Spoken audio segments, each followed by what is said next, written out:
नमस्कार, मैं हूं अंजलि इस्टवाल और एक बार फिर से हाजिर हूं बस इसी दुआ के साथ कि फिट रहे इंडिया। जिन लोगों में सुनने की शक्ति कमजोर पड़ जाती है उनके लिए हियरिंग एड्स कितने जरूरी हैं ये बता रहे हैं हमारे डॉक्टर।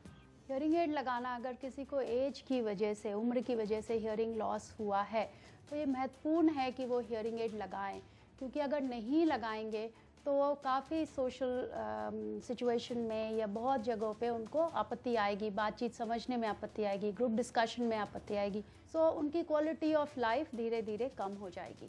क्वालिटी ऑफ लाइफ कम खराब होने की वजह से उनको सेकेंडरी प्रॉब्लम्स बढ़ सकता है, जैसे कि डिप्रेशन हो सकता है, वो लोगों से कटने लग सकते हैं।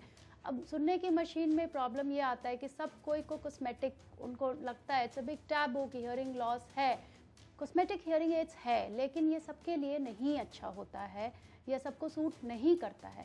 क्योंकि अगर किसी को लो फ्रीक्वेंसी की हियरिंग लॉस नहीं है, सिर्फ हाई फ्रीक्वेंसी का लॉस है, सो कान के अंदर वाला हियरिंग एड, बिल्कुल अंदर जो ना दिखने वाला हियरिंग एड पहनने से उनका कान ओक्लूड हो सकता है या ब्लॉक हो सकता है, जिसकी वजह से उनको कंफर्टिंग फीलिंग नहीं होगा। हमारा कान भी सांस लेता है, सो कान में वेंटिलेशन है, हम उसको खुला रखना पसंद करते हैं। तो जिनको सुनाई अगर लो फ्रीक्वेंसी में है उनको अगर हम कान ओक्लूड कर दें, बंद कर दें, चूँकि कॉस्मेटिक रीजंस की वजह से, तो उनको हियरिंग एड से जितना फ़ायदा नहीं होगा उससे ज़्यादा उनको नुकसान होगा।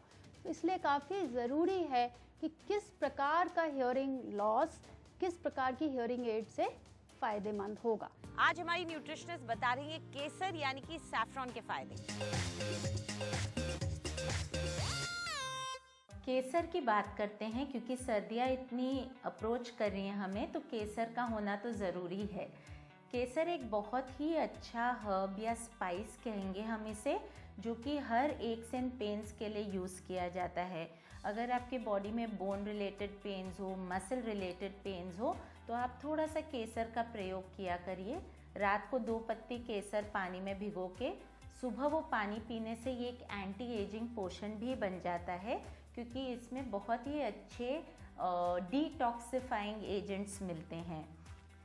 ये एक बहुत अच्छा लिवर टॉनिक भी है और आपके ब्लड प्रेशर को लो करने में भी आपकी मदद करता है।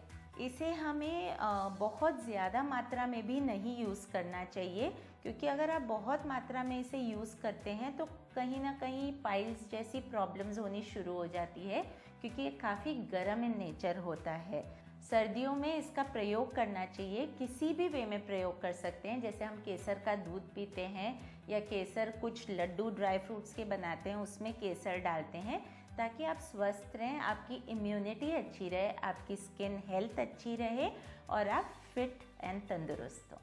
आइए देखते हैं क्या आज सिखा रही हैं हमारी योगा एक्सपर्ट।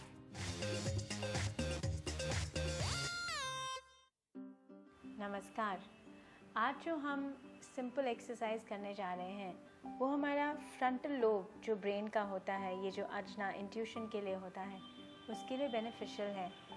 उसको हम जितना स्टिमुलेट करें उससे हमारी पावर ऑफ जो पॉजिटिव थिंकिंग है, इंट्यूशन है, वो बढ़ती है।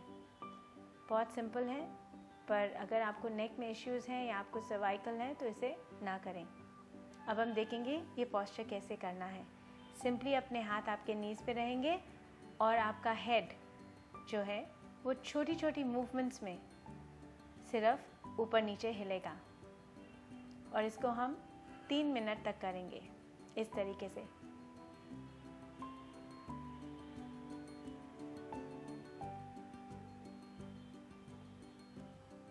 इसे आप 3 मिनट तक करेंगे और ब्रेथ आपकी ऑटोमेटिकली अपने आप बैलेंस होएगी। आप ब्रेथ कंट्रोल नहीं करेंगे, ना अपनी ब्रेथ को होल्ड करेंगे। इसे ट्राई करें और ज़रूर शेयर करें।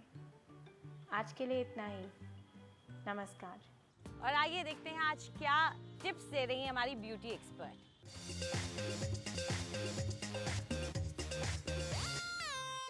नमस्कार। आज हम बात करेंगे एक ऑयली रिंस के बारे में, यानी कि वो बाल जो बिल्कुल डल, ऑयली एंड लाइफलेस लगते हैं, उनको कैसे जगाया जाए नेचुरली, वो हम बताने जाएंगे। इसके लिए सबसे पहले हमें एक पतीले में पानी रखना है, जिसमें हम रोज़ पेटल्स उबलने रखेंगे और वो आपका एक नेचुरल रोज़ वाटर बनने जाएगा।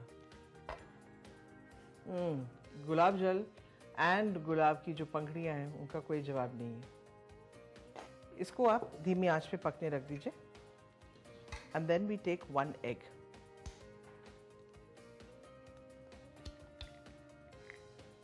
इस एग को हम धीरे धीरे विस्क करेंगे।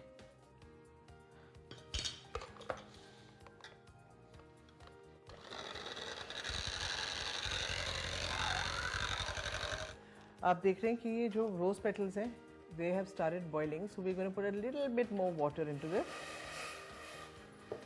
and we're going to add a little bit of vinegar to this egg.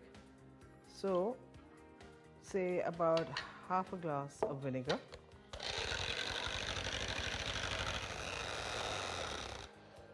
ये आप देख रहे हैं कि जो अंडा है it has become very nice and fluffy and foamy, and हमारे जो rose petals हैं they are also now being boiled quite a bit. So इसका जो पानी है so wonderful, क्या खुशबू आ रही है ये मुझे ही मालूम है। ओके, इसको हम बंद करते हैं। आपका egg and vinegar has been whipped, and then what we going to do is हम इसको लेके धीरे से स्ट्रेन करेंगे।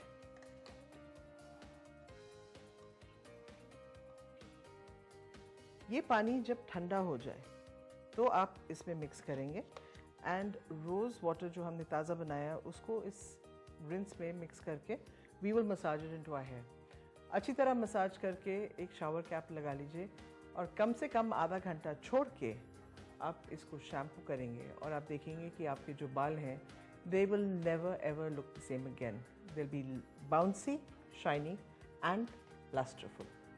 सी यू टुमारो। और अब वक्त है आज की मेकअप टिप्स का।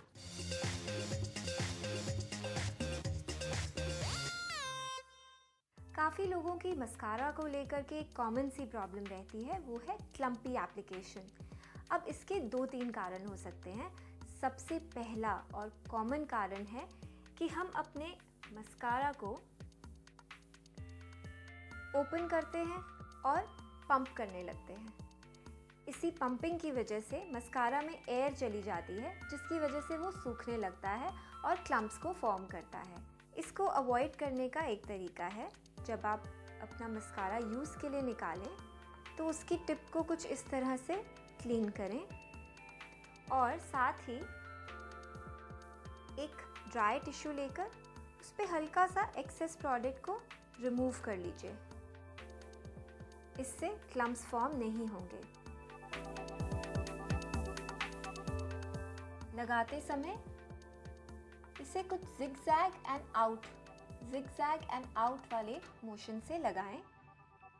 जिगजैग एंड पुल आउट, कुछ इस तरह। और अगर कभी आपको लगे कि क्लम्प्स आ रहे हैं तो एक ड्राई मस्कारा ब्रश लेके या फिर एक बेबी टूथ ब्रश को लेकर के आप इसे अपने मस्कारा के ऊपर कुछ इस तरह से रन कर लीजिए। उससे एक्सेस प्रोडक्ट निकल जाएगा और आपका मस्कारा बहुत ही नेचुरल लगेगा और क्लम्प्स तो बिल्कुल नहीं रहेंगे। फिर से देखिए, एक्सेस प्रोडक्ट को ड्राई टिश्यू पे कुछ इस तरह से रिमूव कर लिया और फिर जिगजैग एंड आउट करते हुए अप्लाई किया। आई होप आपको ये टिप अच्छी लगी हो। Thank you. फिट रहे इंडिया में आज इतना ही। आपको हमारा कार्यक्रम कैसा लगा हमें ज़रूर बताएं। आप अपनी राय हमें ईमेल कर सकते हैं fit@ndtv.com पर। चाहे तो ट्विटर पर भी आप हमारे साथ जुड़ सकते हैं। इस्तेमाल कीजिए #फिट रहे इंडिया। फिलहाल पूरी टीम को इजाज़त दीजिए। नमस्कार।